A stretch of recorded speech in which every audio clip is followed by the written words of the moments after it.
Welcome in, everyone. I'm Camille here to preview week 3 of the MLS season here on MLS Digest. The slate will be coming your way February 8th and 9th this weekend, and it's still a very young season, so while we probably learned a little bit about most of these squads, it's still far too early to be coming to any conclusions. There's also still 7 MLS teams remaining in Concacaf Champions Cup, which is now onto the round of 16, and the first legs of those ties happen in this midweek leading up to week 3. The second legs will be played the following midweek. And so most of those MLS teams that are still remaining are also probably the top MLS Cup contenders, the top teams in the league, you would have to say. And so you're seeing some of these top teams deal with schedule congestion already and having to rotate.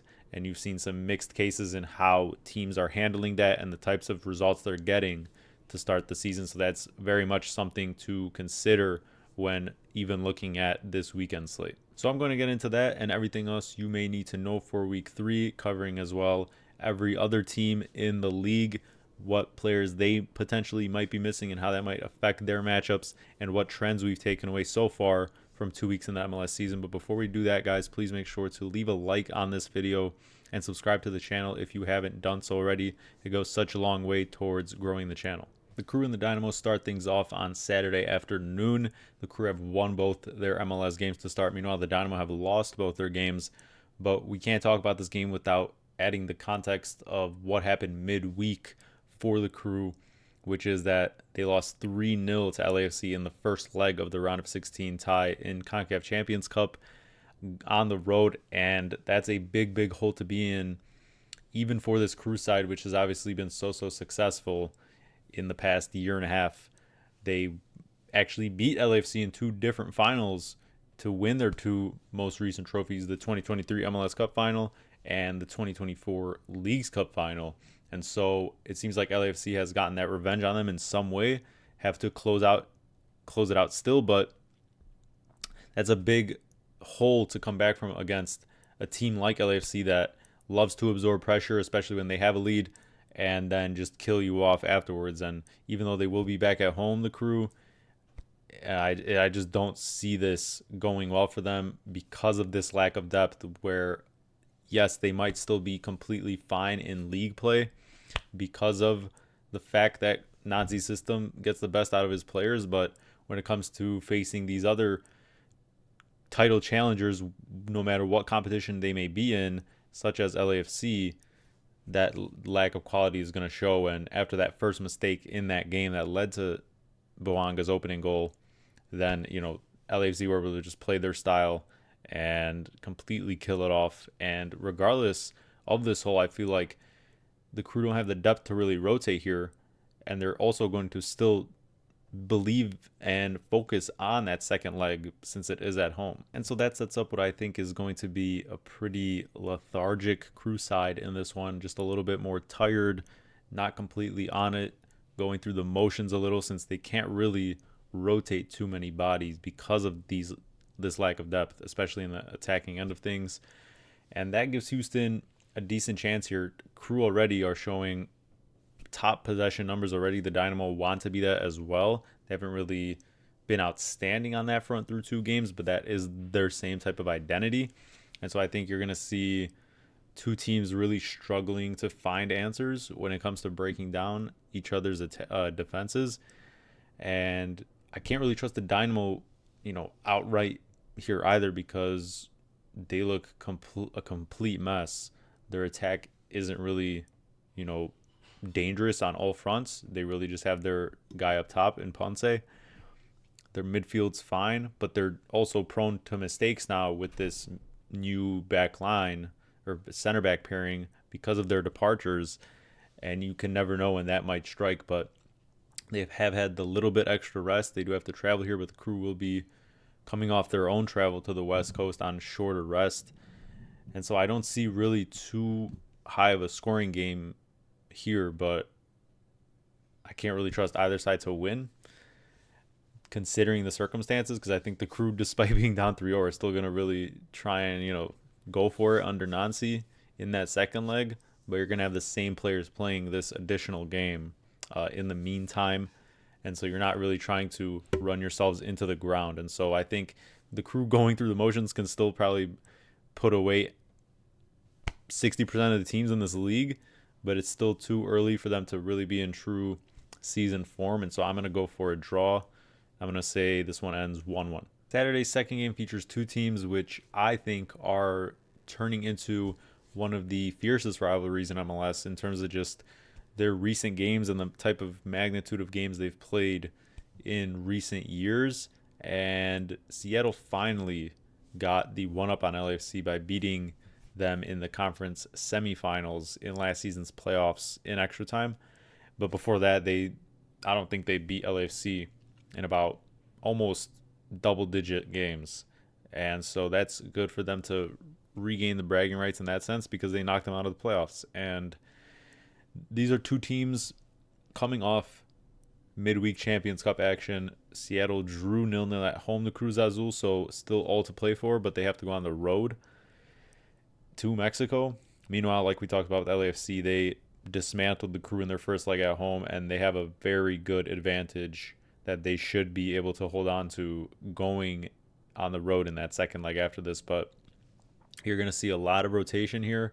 We've already seen the Sounders rotate from their round of 32 matchup when they played RSL, and it's clear they're rotating in a way that they're fielding their better, more first team squad. Even though they do have solid depth or two solid teams they could field, they're fielding the better squad for these Champions Cup games. And since they're still in it against Cruz Azul, you would have to expect that you're going to see a bit of a weaker lineup, although it might not be a terrible lineup, a bit of a weaker lineup for the Sounders in this one. And then same thing with LAFC. Even though they are up a lot, it's still less rest going into this game because of that first leg. And Cherundolo even said, based on everything that happened, that they're going to try to field as strong of a lineup as possible, which indicates probably that there's going to be some sort of rotation. Also, Igor Jesus, one of their off-season signings in midfield, has been dealing with some knocks and playing through them a little bit, but I would feel like he would be rested here. And this is a game that I just feel like screams 0-0 because there hasn't been many goals when these teams have matched up. Before that playoff series, it was really LAFC really only gaining the results. They would win 2-0 or 3-0 here or there with some late goals to just completely kill the game off. But we haven't really seen these two teams exchange blows in a game really in the past couple of years and have some sort of, very entertaining game in that sense. And these are two of the two best defensive teams in the league, so it's not really surprising. But the Sounders are definitely in worse form in MLS play because they're ultra focusing on Champions Cup, and they'll eventually get into form mid-season more likely. And LAFC, on the other hand, since that first loss in their first competitive game on the road 2-1 to the Rapids in the round of 16, they've won all their last 4 competitive games, and the scoreline combined in those has been 6-0. But their only away game of their 5 competitive games was that 2-1 loss to the Rapids, so definitely a little bit more susceptible on the road. But I just see this one being very, very scrappy, and it's hard to call, especially considering both teams probably won't field their best lineups. But, a regular season game with not as much magnitude since it is this early, I'm probably going to lean in favor of LAFC, but because Bouanga is really, really a killer against Seattle most times, but I'm going to probably just say this one ends in a draw, either 0-0 or 1-1. The first game of Saturday's main night slate features Atlanta taking on the Red Bulls. Atlanta won its opening week game, but then just got humbled a little bit last week against its closest rival, Charlotte. I thought Atlanta was a little bit unlucky to not score to begin the game in that first half, but then Charlotte took the lead, and we just saw some growing pains from this new look attack that, despite it being so entertaining and talented, it's going to take a little bit of time before it becomes this consistent elite week in, week out threat for this Atlanta side. And the Red Bulls, they bounced back from an opening week loss to Cincy and comfortably beat Nashville 2-0 at home. Probably could have been more, but it was 2-0 after about 30 minutes, and then they just handled business and locked Nashville down at the very least. And for this one, I'm going with the fact I think that there will be plenty of goals in this one, and that's where I'm going for my best bet. I'm going with both to score in this one and over 2.5 goals, we're getting plus 104 odds. Now, I respect the Red Bulls' structure and its defense and its energy, but this is a different situation on the road facing Atlanta. I don't think really almost any team can stop this attack when Atlanta's at home. And I do think the Red Bulls are basically up there in that same tier, if not just outside of it, with a team like Charlotte when it comes to being towards the level of an elite defense in MLS. But being, like I said, being on the road is a whole nother story. And I don't think this Red Bull team has fully hit its stride yet in that category. And I just don't see this Atlanta team being shut out twice in a row, especially coming back home here.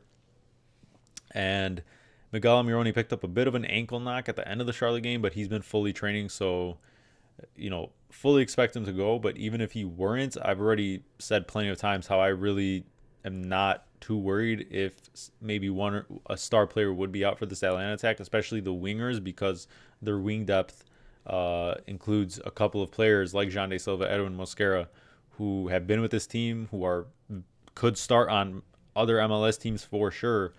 And I'm just not concerned about maybe, say, one of the star pieces missing in this attack, paired with the fact that Pedro Amador could be returning in this one for a start. They're starting left back after missing the start of the season. And he's obviously a better option back there than who they have going right now. But it's from an attacking standpoint, what he brings to this team as well. Just another great player in terms of the service he provides into the box. And so that could be another great addition for them, whether he comes off the bench or starts. And for Red Bull, they are missing Lewis Morgan for a couple of weeks, but they do still have their main squad outside of that. They've been running Sofo, who got his goal last week, the young guy on the right-hand side. And Choupo-Moting, this is a great chance for him to get off the mark against this Atlanta side, because we've seen what strikers have already done to this team. And I just don't think Atlanta is going to change its identity for anyone. It's going to be very attacking minded, and with a still weakened back line, even if Amador returns on that left hand side, there should be chances aplenty in this one. And I think, this is a Red Bulls team that starves for goals sometimes, and with their pressing and the way they like to counter, then this is a chance to get someone like Choupo-Moting off the mark. And Atlanta will be in trouble in a lot of games this season. It's going to be very hard to rely on them for a clean sheet, especially in the situation they're in now. And I can't really say who wins this game, because I can see either of these teams getting the second goal, but it could be even higher than that, honestly. I think Atlanta is going to rebound from an attacking perspective, but Red Bulls are very, very capable, considering how open Atlanta will be leaving themselves. Cincinnati and Toronto go at it in this one, with Cincinnati coming off a thumping loss to the Union. Meanwhile, same goes for Toronto, a 4-2 loss at Orlando last week. Cincinnati has 3 points, while Toronto has yet to pick up a win, only the 1 point from their opening week draw. And Cincinnati also coming into this one with a little bit less rest, being that they played the Champions Cup round of 16 first leg against Tigres at home. They were held to a 1-1 draw, and they're going to have to go away to Tigres for that second leg right after this game, a couple days after. And it seems like Evander is going to be rested for this game, just based on he picked up a bit of a back injury in that game, and so they're probably going to preserve him. But you do have Orejano, who finally got his first minutes for Cincy after a bit of some drama in that saga there with him staying or going, I believe. But you could see him running the number 10 role in a sense, or that can still be a valid replacement. But still, at the very least, I think Cincinnati is going to be feeling the effects of that and trying to get by with this game, going through the motions as injury free as they can. And Toronto, on the other end, is a perfect team that they match up against to be able to still come out of this one with a win. Insigne, it seems to be out of favor with the new Toronto coach. He's been picking up in training recently, so we'll see if he is actually in his plans for this one. But Toronto has looked a mess, especially at the back, obviously. Their goals against Orlando really didn't come off two, fantastic chances. One was a corner kick with Orlando's back line being a little bit thin, and then also pretty much an unstoppable goal off a bit of a scrum that was shot from the top of the box. And then one of their goals against DC was a penalty kick that was, I wouldn't call it controversial, but, maybe just, a little bit unlucky on DC's side of things. And I'm just not very high on this Toronto side. So even though Cincinnati is dealing with that little bit of rotation and missing, obviously, their best player from an attacking, creative standpoint, Orellano can definitely get the start in this one finally. And I feel like they still should be all right because this is another system under Pat Noonan that really is almost seamless. And the players that will be, subbed in no matter what, even if it's not a full-strength Cincinnati team, should be able to handle Toronto at home. And so I think they still get by 2-0. DC United hosts Sporting Kansas City at Audi Field. And DC United 2 points now after 2 games with another 2-2 draw. This one at the Fire after some unbelievable late game heroics. After Benteke misses a 90th minute pen, it was Morel with the unbelievable overhead kick to tie it late. And so they're still unbeaten, but still also looking for a win.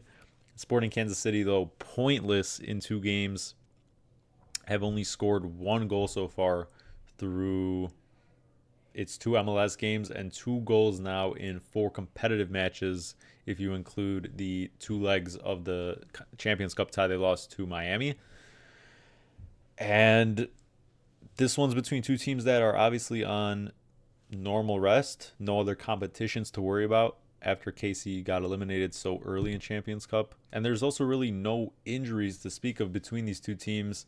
And these are 2 teams that I personally don't have really any hopes for this season. Both going to be struggling for points, I feel like, week in, week out. DC gets the home boost here, but we've seen really how starved they've been for production, outside of these heroics so far, besides Benteke's just pure brilliance in terms of finishing his gimmies in front of the net, whether that be aerially or the one he scored against the Fire to start things off. Sporting KC still looking for that attacking spark. Manu Garcia is supposed to be, providing that. Joveljic finally got off the mark for his new squad with a penalty against San Jose, but really not coming off the best of circumstances, playing against San Jose at home when San Jose got a red card with about half an hour to go and could not even regain a point from that game is very, very demoralizing. And, how can you even trust this team to get results when it's 11v11 in that case? But DC United is probably one of the handful or so of teams that you could really say they have a fighting chance against in most situations this season. And neither of these rosters are constructed that well. So I think despite the fact that both may not be so, attackingly gifted, I think both will have some slip-ups. Both will probably be up for this game in a sense, and we could see a little bit more of a higher scoring game with either really contending for the win. But I'm going to choose KC to pull this one out. I think they just have enough to get their first points, and I think it'll be a win on the road against DC. I think they get this one done 2-1. The Revs play the Union in Foxborough, and the Revs have yet to score a goal through 2 games, and they're also dead last in terms of their expected goals created through the first 2 games of the season. Meanwhile, the Union are the complete other end of that spectrum, topping the charts in terms of those same statistics and actually putting their chances away at the same time. Now 8 goals in their first 2 games, with Ty Baribo scoring 5 of those between games against Orlando and Cincy. And that front 3 is just looking so connected with the chemistry they have. They've been there together for some time now.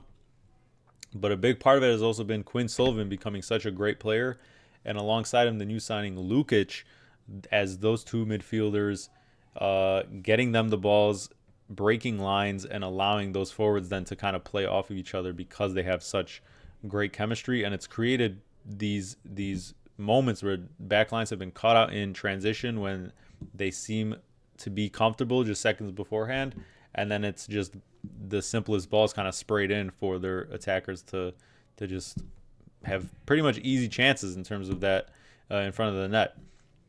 But where I'm going with this, second best bet I have, I'm a little bit ride or dying with this New England attack.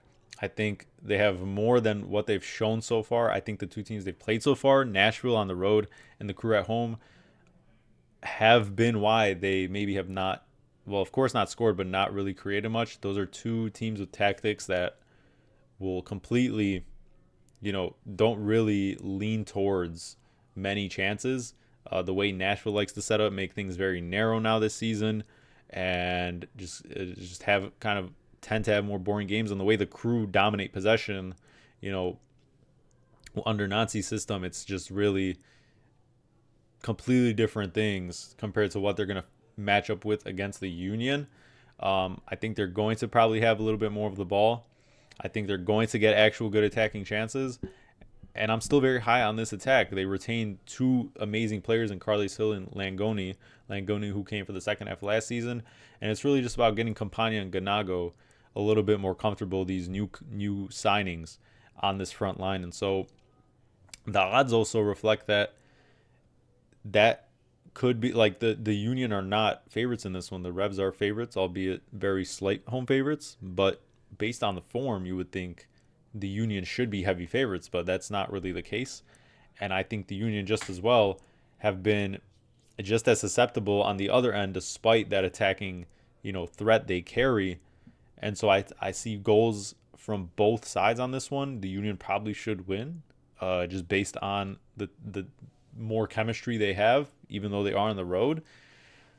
But I just don't see this Revs team getting shut out for a third straight time, even if they don't end up with a good result. I think there should be goals flying in this one. And both teams are pretty much full strength, have no other competitions to worry about. And so I think the Revs will be much more motivated and could give the Union some trouble here, maybe force a draw. That's what I expect. I'm going to say like a 2-2. But yeah, I'm really ride or dying with the Revs here. And I really like the price because the Union are good for goals under Carnell, under this system. We've seen him in St. Louis. Now he's putting that same thing in place with Philly, but tend to get into a lot of back and forths. And I like these New England attackers if they're going to be given this type of transition, these types of transition opportunities and this type of space. And so that's why I think I'll go with the both score and over 2.5. NYCFC hosts Orlando in its finally home opener after back-to-back weeks going to very far road games, first in Miami and then LAFC. They only picked up 1 point from those two games, which, I think isn't the worst thing considering the situation the club's in right now with just the one DP and Santi leaving. And they're playing Orlando, who bounced back from an ugly loss to the Union, but handled Toronto for the most part. But it's still going to be without its captain, Janssen, on that back line for about 2 more games or so. And we've seen them be very, very ugly in terms of the way they're giving up these kind of chalky goals, even if they are controlling matches at times. And they have not been on the road yet. And NYCFC has that unique home field advantage that just tends to be troubling for teams no matter the reason. And it's really hard to call this one because Orlando's attack has promising signs, but Pasalic, also their new signing, has been dealing with some shoulder aggravation. I don't know if that keeps him out for this one fully or not, or if he comes off the bench or whatnot. But at the same time, in this unique environment, despite the fact NYCFC isn't a team I'm very high on at the moment because of what's happened to its attacking potential and this roster, it's very, very hard for teams, for whatever reason, on this baseball field pitch and the narrow confines to get positive results. And so that's really the only logic I can really work with here, because Orlando isn't truly full strength and I can't really trust this defense to hold a clean sheet, even if NYCFC doesn't really look so dangerous at the moment. And so I think NYCFC gets this one done in an ugly one, 1-0. Austin hosts Colorado after it went to Portland and lost 1-0 after a very late free kick by DaCosta trickled past Brad Stuver. He just stood motionless, watched it go past him because of the bodies that were coming in, and he thought, someone would get on the end of it, but it looked very embarrassing and was. And so they come back home with just now 3 points in 2 games, which is still okay. Won their only home game so far against Kansas City. Meanwhile, the Rapids have picked up 2 draws, a 0-0 against St. Louis and a 3-3 very entertaining game at home against Dallas. For Austin, Mirto Uzuni finally got some minutes, 20 or 30, off the bench against Portland. But the thing is, will he start in this one? Because I think that's the key. We're still seeing these growing pains, despite the money they've spent, to see these 3 DP attackers finally all on the field together. And even if he does, that could still take some time to get that chemistry going, because we're still seeing these same growing pains to start the season for this Austin attack. And especially if he doesn't start, that worries me a little bit more, because they really left it late against Kansas City, couldn't score against a very, very weak Portland back line. And if Uzuni doesn't start as specifically, that causes me concerns, because they're playing Bukhari, their DP right winger, on the left in the meantime, with Obrian in favor on the right, just to slot him in. And you're not really playing your best players in their best positions. And as soon as Uzuni can come into this team and they get a couple games under their belt, I think we'll see a completely different Austin attack. But I can't really say whether he's fit enough to actually start this game, or if he's going to get another, now 45-minute appearance or whatnot, because the chance creation just hasn't been there. It's been the same issues to start this season, I would say, for Austin, and it's been very frustrating seeing them try to pick apart teams and break them down methodically, because they just don't have that connection at the moment. And for the Rapids, they're finally out of Champions Cup, and you saw that scoring outburst against Dallas, but at the same time, they choked a bit of a lead there with 2-0, and it ended up into a 3-3 draw. So I think they're still finding their footing a little bit, and I think they can make this a very tight match. The odds aren't really reflecting the fact that Colorado has much of a chance to win this game, which is a little bit surprising to me, considering Austin's struggles. But Colorado is pretty much full strength as well. If the trend continues from last season of their, the fact that they aren't really afraid to let their attack loose and play freely on the road, just as last season, then I like their chances in this one. But I think I still want to kind of feel out this Rapids team for another week or two before really seeing what they will be, especially with these new couple of signings. The backline pairing should be on paper much better than what they had at the end of last season. And now with Atencio as one of their defensive mids, I think there's still a little bit of time left to see. But I can't really trust Austin to get the win here, even though they are at home. We'll have to see until Uzuni actually starts to see the full potential of this side. I just think the Rapids are have the little bit more better chemistry, and just a much more cohesive attack at the moment, despite maybe, the fact that they gave up 3 to Dallas at home. I just don't think Austin at the moment offers that same kind of threat. So I think Colorado at least gets the draw in this one. I'm going to go for a 1-1 draw.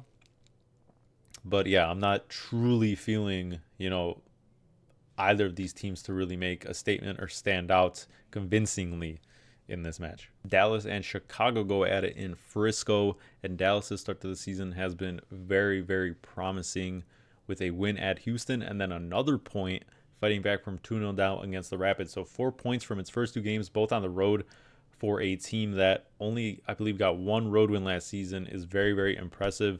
This attack doesn't need much chances or opportunities to really punish you with the likes of Musa and now Acosta pulling the strings. They could really turn a game on its head in a moment or two. And they're taking on the fire who only just 1 point in 2 games so far. A bit outclassed by the Crew's tactics in that first game, and then completely collapsed with a 2-1 lead. Should have probably conceded on a penalty kick that Benteke missed, and then gave up literally the goal of the week in the last seconds. And same issues persist for the Fire team, struggling to hold on to all 3 points in the dying moments, and dealing with a lot of youth in the roster now, with probably Rogers in again in that center back pairing with Elliott instead of Turan, who's been dealing with an injury. And the good thing is Gutierrez will be coming back from his 1-match suspension, so that, there was a lot to be desired when it came to the transition moments and just the pulling of the strings in the midfield last game against DC, but that attack should have more juice in it for this match.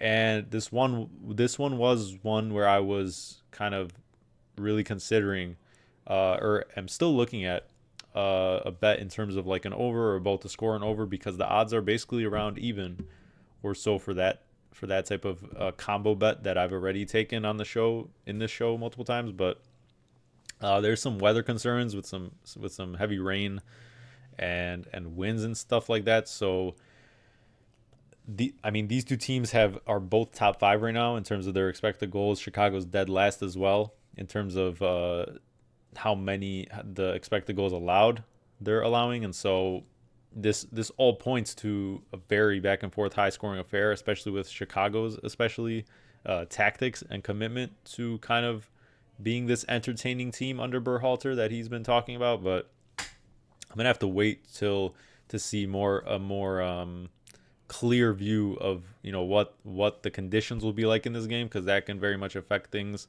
And Chicago traveling in recent years has always kind of tended to be a bit of a mess for them, especially on the attacking end. They don't really live up to their potential at the same time. And so I do like Dallas in this one just a little bit more in their home opener here. I'm going to say 2-1.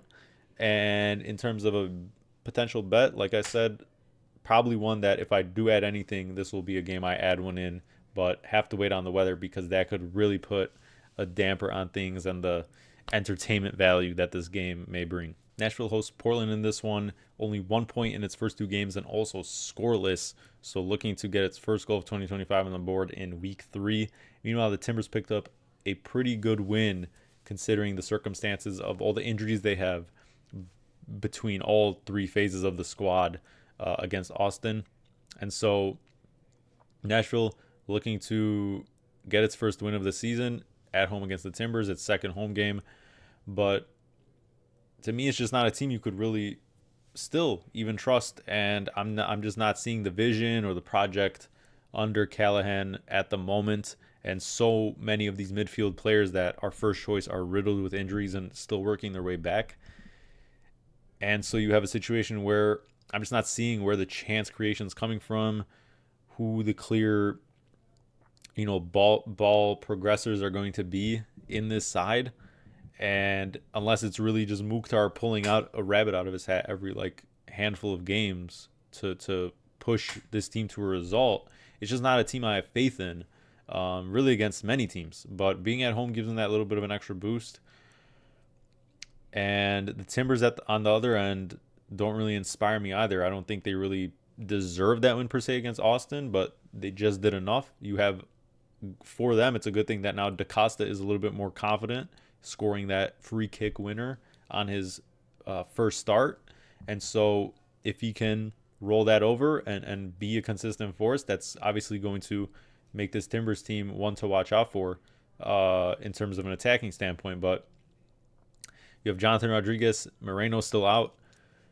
The attacking options, regardless, are still okay, but going on the road, this Timbers team is going to ship goals. But against this Nashville side, I just don't see, where it's going to come from. And so this is another one where I kind of have a hard read on, or don't have a good read on. And so I think Nashville just sneaks this one out. I don't think the Timbers have looked particularly impressive in either of the games so far. Yes, they have the win from last week, but it's going to take some time for them to actually come full strength and maybe make some sort of a push with a fully healthy roster. So I'm going to give Nashville the edge here. I think, considering the nature of their games, it's probably going to be a 1-0 or 2-0. But yeah, I think Nashville probably squeaks this one out, but I don't think this game really, no matter what the result, I don't think it really tells us anything too positive about either of these sides. RSL and San Diego go at it in Utah. RSL coming off a good win against Seattle, 2-0 at home in its home opener. San Diego still unbeaten to start this inaugural season with 4 points through 2 games. The home opener was a bit of a disappointment, though, because obviously a scoreless draw is something really no one wants to see. But still unbeaten. There are things you could take from that. But the big thing is that obviously Chucky Lozano, their star guy, is going to be out for some time. And really, your next guy up is Boateng on that side as a winger. And I think that's going to cause even more problems for a San Diego attack that has been a little bit toothless so far, minus taking advantage of some mistakes that teams have given them. Obviously, that first match against the Galaxy. And for RSL, it's a very thin squad in terms of that attacking potential. Diego Luna, good for Ajago, their striker, to finally get on the board this season. He scored, I think, against Herediano before they got eliminated in Champions Cup, but then also carried that over into making it 2-0 against Seattle. But San Diego has given up the least out of all teams in terms of expected goals allowed so far in 2 games, and they have 60% possession on average between those first 2 games, which also tops the league. And that's just what San Diego will be. They're not going to offer many high danger chances. But at the same time, going to RSL is going to be a bit of its own experience, a bit of a humbling experience for many teams because of that altitude advantage, and so they can cause problems just from that aspect and make things difficult for San Diego in certain phases of the game, because they will have the higher energy levels probably more consistently. And if we see that same effort that we saw from RSL against Seattle, then they can be a gritty team that earns some points, especially at home, like I said, considering this advantage.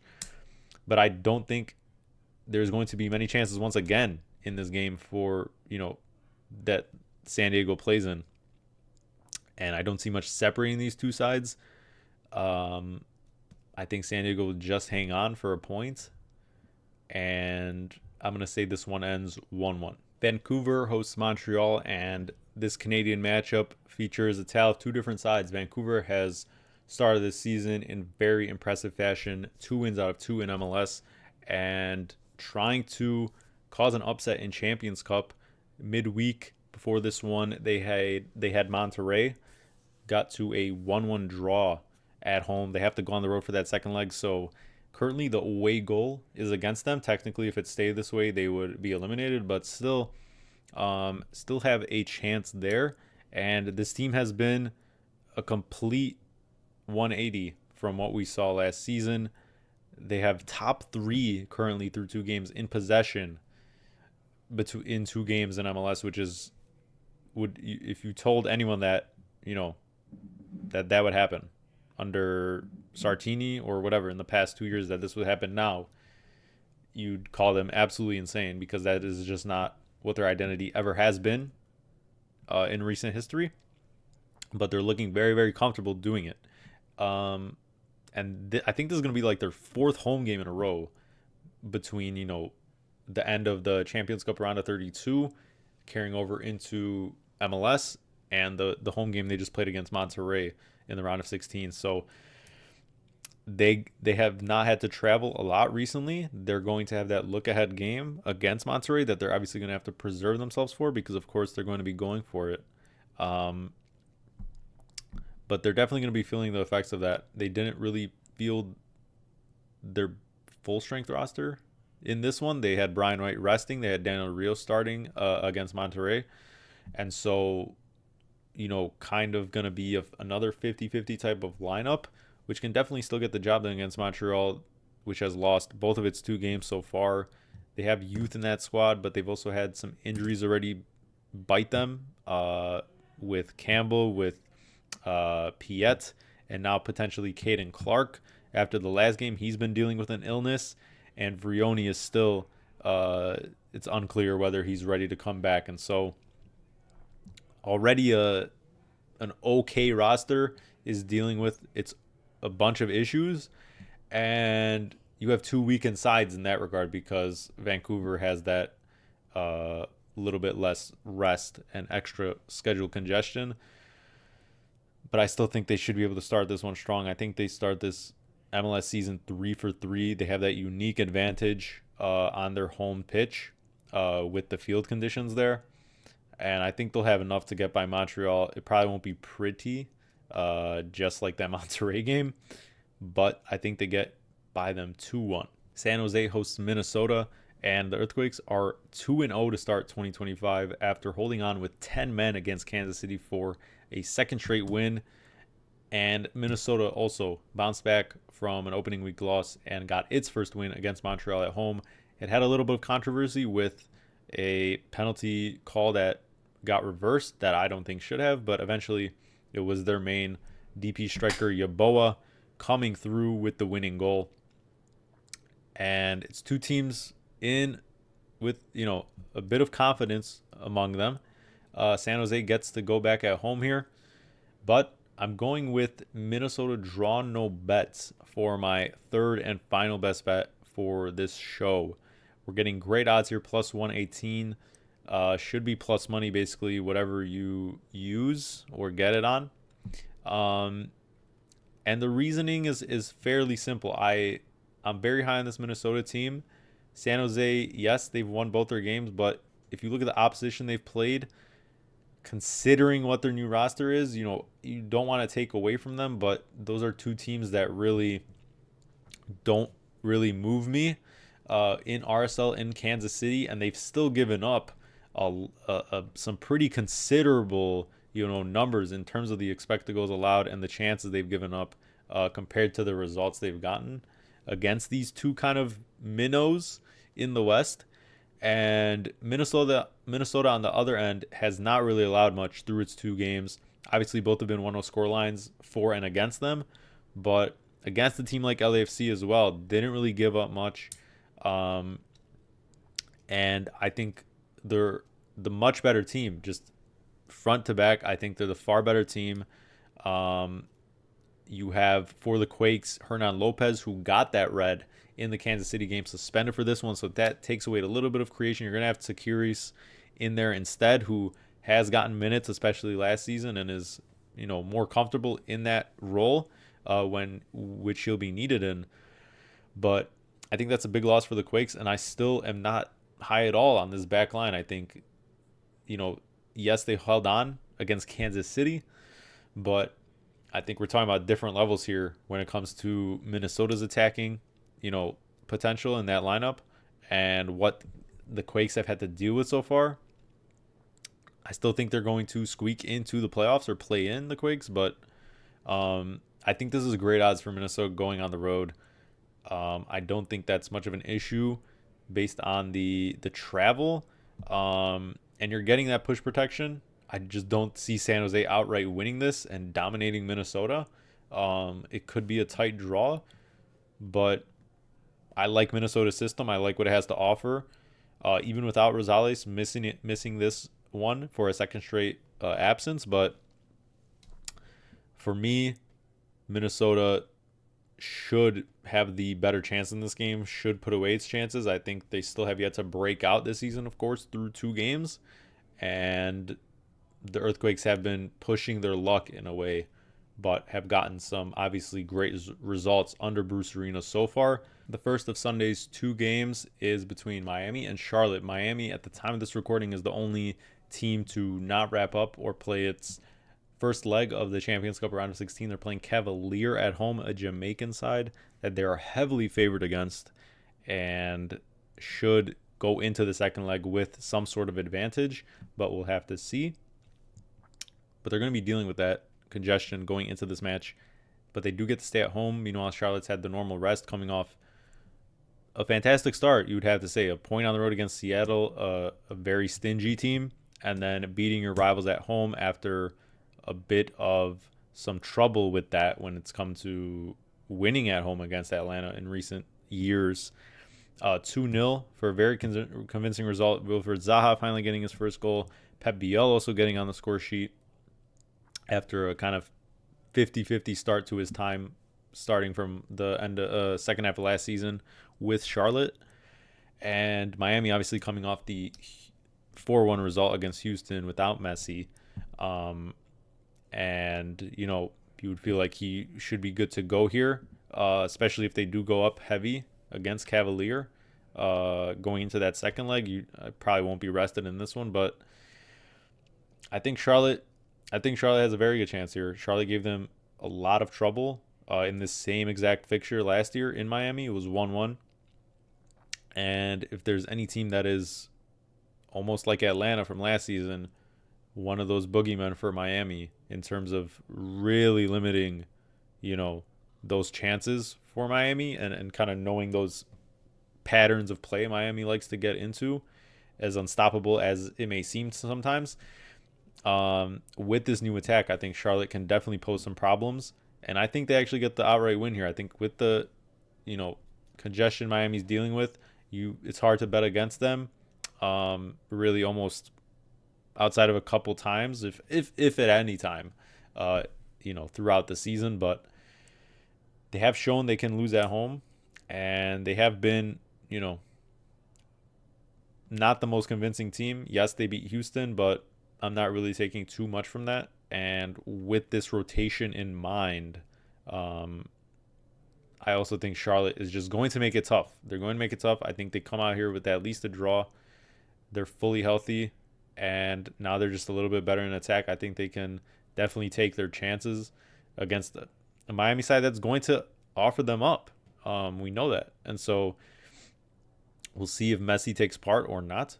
But I think Charlotte gets the result here. I think they pull the upset and win this one 2-1. The Galaxy hosts St. Louis on a Sunday Night Soccer. This is the Galaxy's second time featuring on Sunday Night Soccer in the first 3 weeks, both hosting, and the schedule makers and MLS executives must be fuming because this is not the right way to showcase this league to start the season. They could not have guessed the Galaxy would be dealing with so many issues and injuries. You want to showcase the team that just won MLS Cup, of course. But, even outside Ricky Puig, which they knew about, of course, now with Paintsill and all the moves they've made to now basically completely different looking roster from an attacking standpoint, it has just not gone well for this LA Galaxy team to start. And 2 straight losses to open MLS play, and they just went down 1-0 in the first leg of the round of 16 against Herediano on the road the other day. And they're going to have to turn that around after this game when they'll host for the second leg. And so rotated for that game, but don't really have the depth to be really rotating a whole squad. And we're going to have to see if one of their new attacking signings, Nascimento, the striker, gets his first minutes either in this one or in that second leg. It seems like he's creeping up to playing, but Sanabria also got injured, and Yamane and Garces also picked up some sort of knocks. I believe Garces is fine because he played in that Herediano game, but Yamane is dealing with, I think, some sort of hamstring injury. And so it's just they're getting battered right now, and it's so hard for this group to be cohesive. They've only scored 1 goal in 3 games so far, which is just sounds crazy hearing that, if you were to say that going into this season right after they won MLS Cup, it would be unthinkable. But it's hard not to be, to sympathize and be surprised by it, considering everything that's happened with this roster. And so they face St. Louis, who still it is crazy considering as well what we've been used to since they came into this league. But they started the season with 2 scoreless draws, and on one end it's good, they're holding clean sheets, especially on the road, when they just got one against San Diego, because I think they only won 1 away game last season as well. But on the other end, under Melberg, they're not really comfortable. You know, in transition, they seem a little bit disconnected when it comes to kind of catching teams off guard and then going on from there to create their scoring opportunities.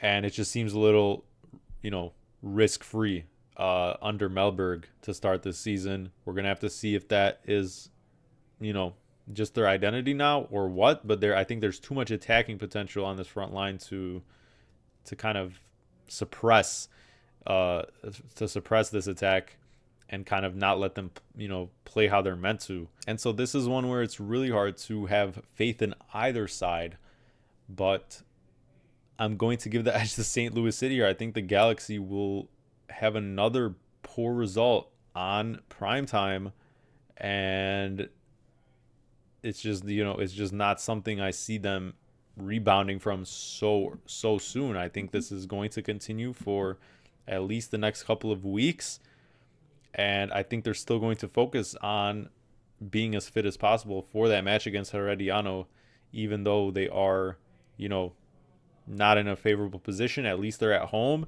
and they can turn it around, and then, you move on and move forward, and maybe by the quarterfinals they're a little bit more healthy. So I think that's where their focus lies at the moment, and it's only 3 weeks into the MLS season, and they can absolutely rebound in terms of obviously making a playoff spot. I mean, it's not the most difficult thing to do in this league by any means. And so in this one, I think St. Louis gets the win. I think they're going to shut the Galaxy out or make it difficult again. I just don't see the Galaxy really figuring it out so far. And St. Louis will just have enough. They've basically, I think, probably stayed in California since they just played San Diego, and so it won't be really a true extra travel. I think they'll be just fine and probably a little bit more prepared than the Galaxy for this one from an energy perspective. And so I'm going to give them the edge on Sunday Night Soccer. I say 2-0 to St. Louis City. Thanks for tuning in, everyone. Let me know what matches you're looking forward to the most this weekend. And if you're tallying any of the picks, best of luck. It's been a bit of a slow start, but nothing too crazy, and I'm sure we'll rebound. It's a very long season ahead, and I very much am high on these picks. I like the picks this weekend a lot. And once again, let me know what you like in the comments below, what you're looking forward to, and enjoy the slate this weekend. I'll see you guys in the next video.